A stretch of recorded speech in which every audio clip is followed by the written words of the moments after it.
ด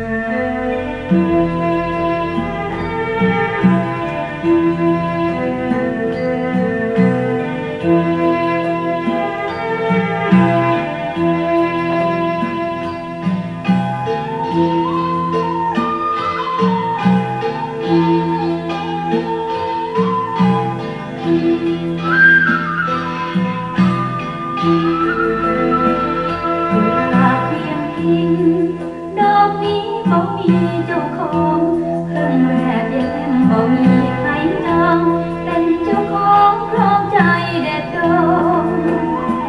ส่งกลิ่นอบอวลยั่วยวนหัวใจไปตามสายลมปั่นทั่วแคว้นแดนไทยหมายชมสมเป็นกุหลาบเวียงเมือง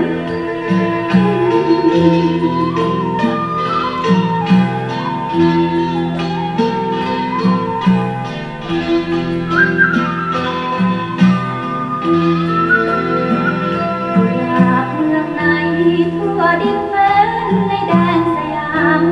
ยังบ่เทียมเทียบเท่าความงามเปรียบดังสาวชาวพิมพ์งามเหลืองบ่ได้แต่งตามสามส่งไว้ลวงให้ใครหลงเชื่อปากบ่แดงแป้งบ่ได้เจือคิ้วบ่ได้เถือดินสม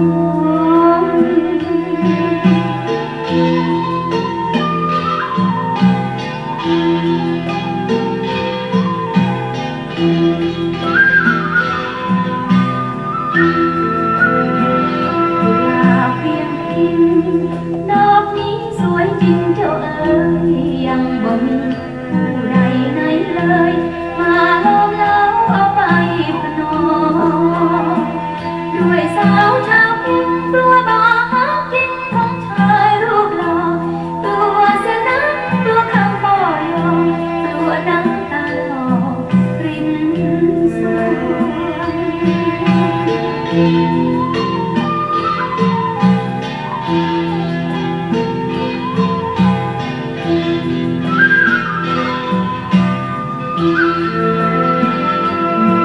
งชาวเหนืออย่าไปเชื่อชาวน้องคำชาย